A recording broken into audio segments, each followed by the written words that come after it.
Okay, so, today, Mr. Spencer, remember our, Danielson framework that we discussed in previous, meetings, with domain one, two, three, and four. And this is our peers goal. Remember, we did this, we continued with the same peers goal, which was, managing student behavior. And we will be setting new, peers goals. These sheets right here is from our previous, video observations. These shows when we watched the student, uh, virtually as well as traditional. And then, so these are your video observation, and then remember I did my own video observation, and then we compared the two, right? You remember that? Yes, You sure? yes. Oh, okay, okay. Okay, now, so what I hope to accomplish in this conference is, in this conference, I hope to discuss some of the previous sessions as well as to see where you have progress, since August up until now, okay? The goals of this conference to make sure that I'll meet your needs, to discuss the teacher observation, strategy implementation, as well as the progress of the peers goals. Okay, so now the first thing we're gonna do is look at our Danielson framework because, and we're gonna focus on these pieces right here with our Danielson framework.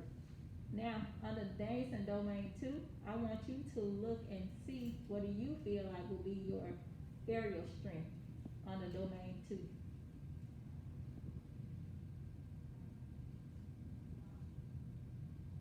What are you best at? 2A. 2A, and that will be, if you wanna focus on creating an environment of respect and rapport, would you say teacher interaction with students or student interaction with students? Or just 2A in general? 2A in general.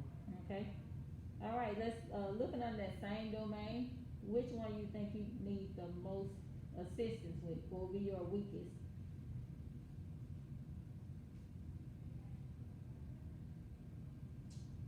2C.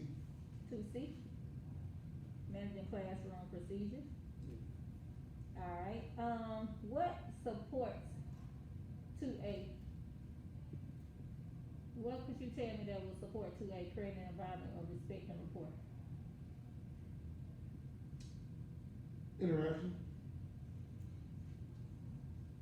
Interaction with, Students, have them engaged and interacting between the students and the teacher and, meaningful interaction between the students. Like on purposeful interaction between students, okay, purposeful, how would you define purposeful? on topic. Okay, so we say on task, on topic. Mm-hmm. Okay, so now you did say that your weakest would be managing classroom procedures, what evidence do you have of that? Like the transitions, going from one thing to the other. Okay, and then not only that, so, cause remember that was our peer goal, and, classroom procedures could fall under, managing classroom behavior. Mm-hmm. Okay, now I want you to do the same thing under domain three, which is instruction. What do you think your area of strength will be for domain three? Oh. It's a good one, son. You think that's a little bit harder? No, I mean, I got a couple of them. I said 3A, between 3A and 3D. Okay, so you said communicating with students and using assessment and instruction. Are your assessments, are you creating your own assessments for the most part, or there's a program that's creating your assessments? No program. Okay, Well, so, mostly. okay, so do you provide your feedback to your students? Yes. And you're monitoring their student learning? Yes. Okay, now, so let's look at 3A, communicating with your students, do you think that you're giving them proper directions for activities? Are your directions clear? Yes. So they know the expectation of everything? Yes. Okay, so now pick. You think your strengths are 3A and 3D, now you have to pick. Pick one. Pick one, look at the, Yes, subcategories. 3A. 3A, now you gotta tell me why. Right, Why is one over the other? take today, for example, explained what we were going over. I explained what I expect them to do and how that is gonna assist them in the future.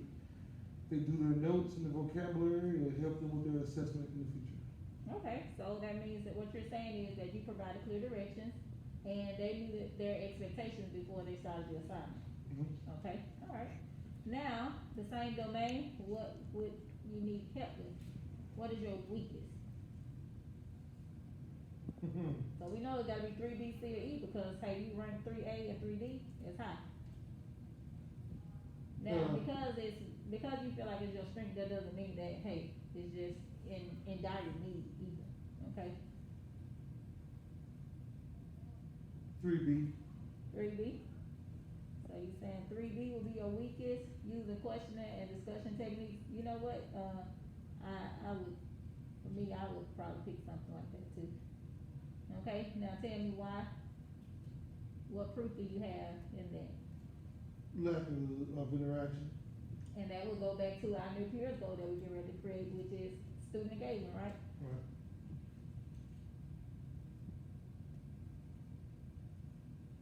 It's kinda hard sometimes to get that student participation, but hey, if you create that interactive lesson, we will have it, okay? So, that was our focus for domains 2 and 3. Okay, now, looking at our video observations, we're gonna pull this and go back around to this. Alright, so this was watch the teacher, this is where I rank you, watch the student, same, and then yours, of course, we've been over this stuff. Watch the student, watch the teacher, watch the student virtually, okay. Alright, now, so just thinking about the video observations when you had to go back and watch yourself. What was your area of strength is in your role in the classroom?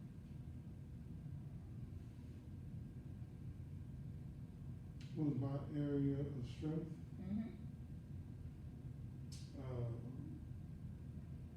As it pertains to, well, Right here. funny, Yeah. oh, just going from here, Yeah. Okay, well, my corrections. Okay, so your corrections was an area of strength, alright? And then, so we can use the actual video observation, because that's your evidence. And then my learning structures. Which one? My learning structures, like stories and. Okay, your learning More structures. effective. Alright, what about, your area of growth?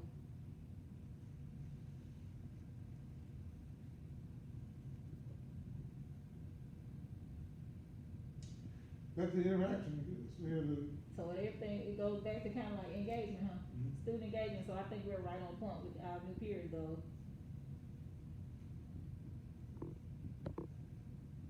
And we still can use the actual video observation, because that's what we use and to help us better assess what we needed.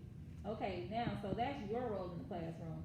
Now, if we wanna look at your students' role in the classroom, what would be the area of strength, as far as the students' role?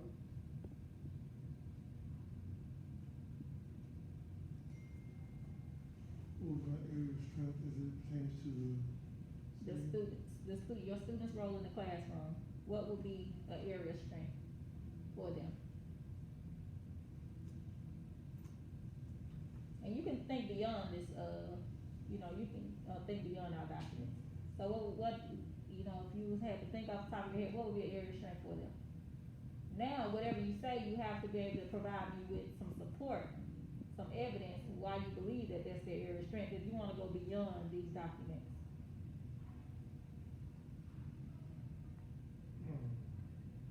the student's area of strength? So I know they do something good. You don't have nothing? I guess I'm not verbalizing. Tell me something that your students do good that you wouldn't change.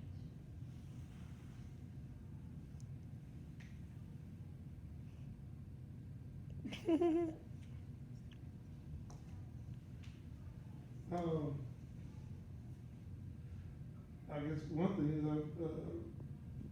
behavior, they have, they're orderly, they're,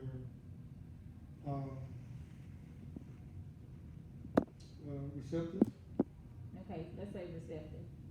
Alright, so they're receptive. What makes you believe that they're receptive? Uh, And what are they receptive to? Direction and, sometimes correction. Okay, alright. What makes you think that? When I give them directions, they go along with them, and when I correct them, I don't get much, No, maybe the word is negative feedback. negative feedback. Okay, now, okay, so if it was like hard for you to give me something good, well, give me something bad. Well, I won't call it bad. What's something you feel like your students, they need to grow in?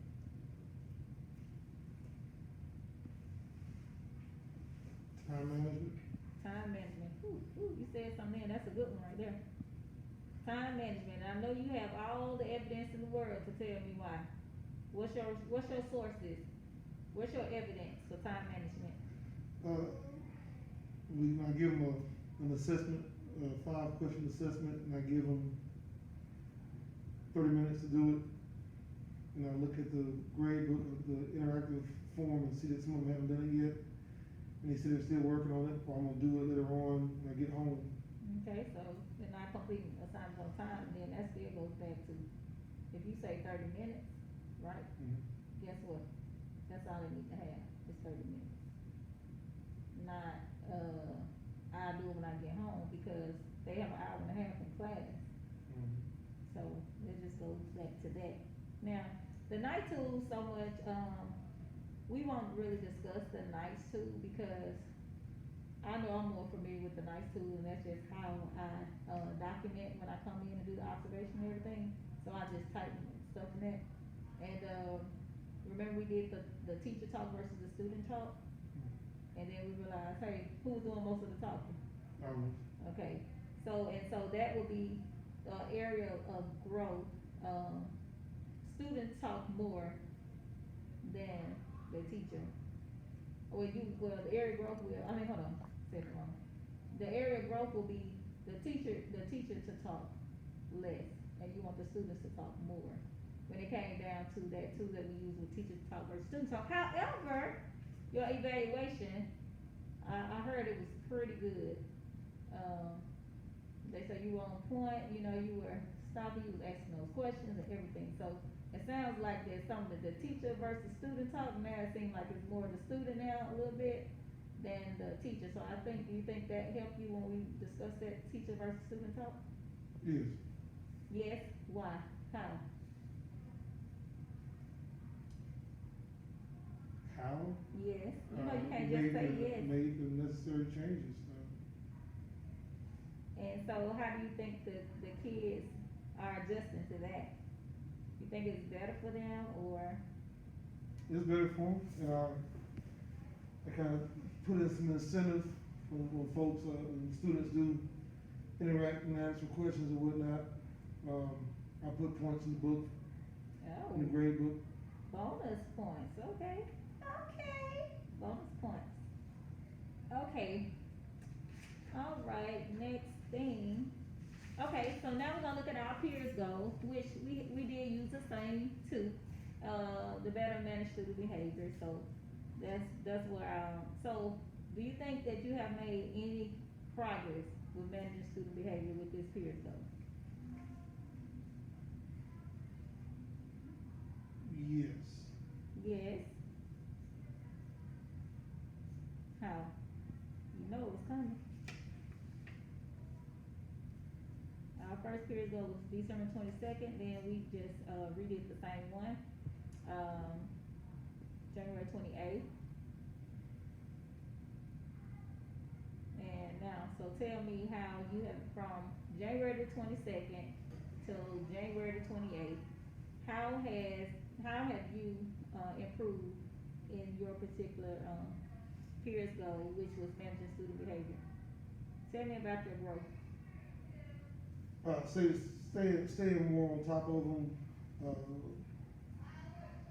making sure they're on task. So you're doing more monitoring maybe? Yes, Okay. removing distractions. How are you removing distractions? Started taking cell phones, basically. Okay, Confiscated so, cell phones. alright. Making them put their phones away. Taking them up. Okay. Okay, so, our next peer goal, which will be revolve around, student engagement, and we will discuss that in our next meeting. And then, so we do have our next meeting, coming up, set up. We're gonna finish this and then we'll talk about our next meeting.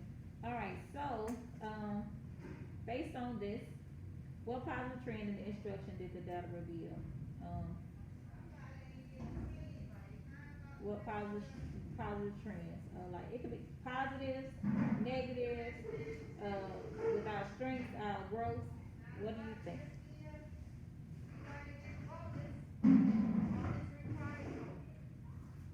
A positive trend. Yes, I think, the,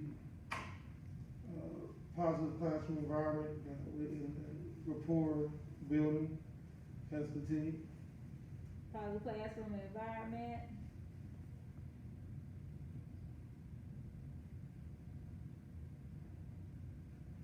Rapport building.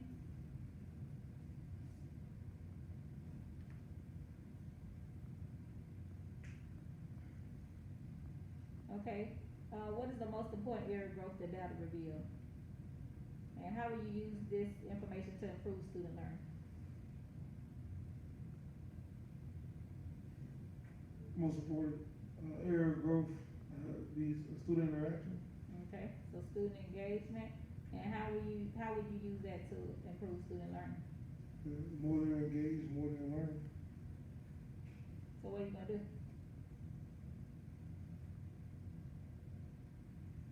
Work on making the lessons more engaging. Okay, and we're gonna use some of those strategies from the, instruction strategy book, right? Yes, Yes, yes. okay. Okay, alright, now, so, you had a particular focus, moving forward, so our particular focus has been managing student behavior. Is it okay, do you feel like we're ready to move on to our, next period's goal? And we had decided that it was gonna be student engagement, do you feel like you're ready to move on to focus more on student engagement? Yes. Okay, why do you believe so? You know what's coming, didn't you?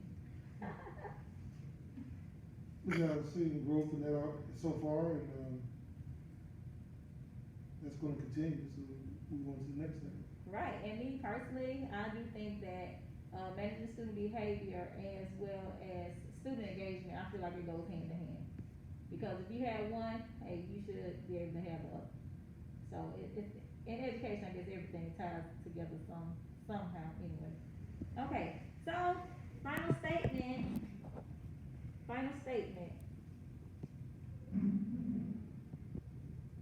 You have a final statement? It could be anything.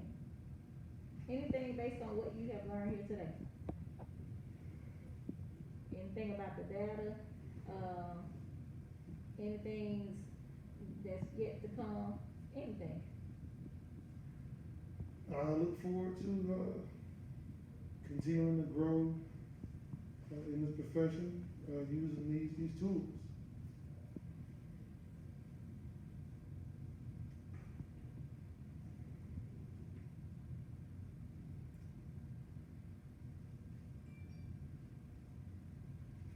Okay, alright, good. So, now.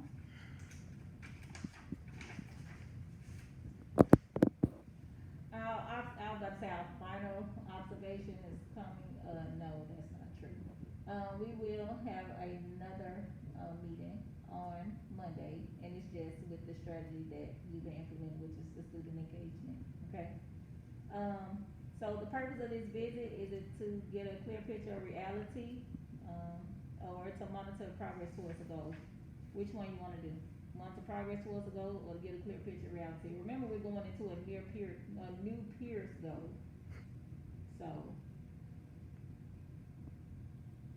me personally, I would say to get a clear picture of reality since we're switching over. Fine, that sounds fine. You sure? Is that what you wanna do? That's right.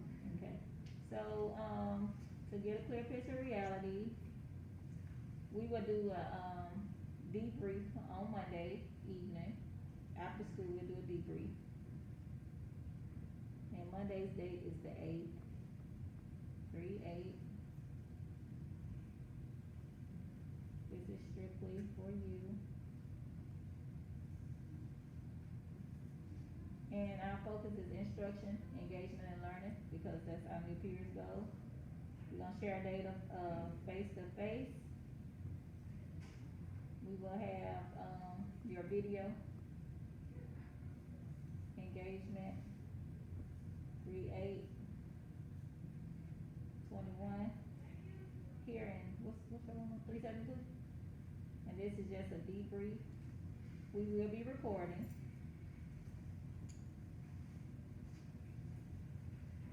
Okay, so what kind of feedback is desired? Appreciation, coaching, analysis, or assessment? Appreciation. Oh man, I was about to appreciate you.